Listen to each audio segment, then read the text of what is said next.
એ ઐતિહાસિક નગરી છે અને આ ઐતિહાસિક નગરીમાં અકલ્પનીય અમૂલ્ય વારસાઈ હેરિટેજ ભવનો આવેલા છે, હેરિટેજ બિલ્ડિંગો આવેલી છે, ખૂબ મોટો ઐતિહાસિક વિરાસતનો વારસો મળ્યો છે।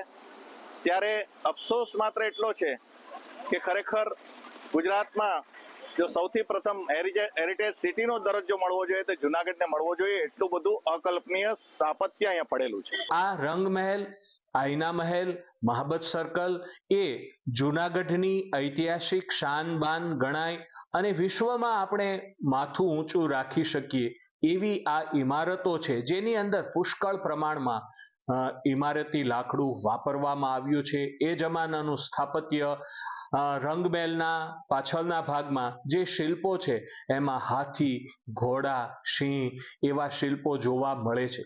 આપણો ઐતિહાસિક વારસો છે, એની જાળવણી કરવી એ સૌની તથા સરકારશ્રીની ફરજ બને છે।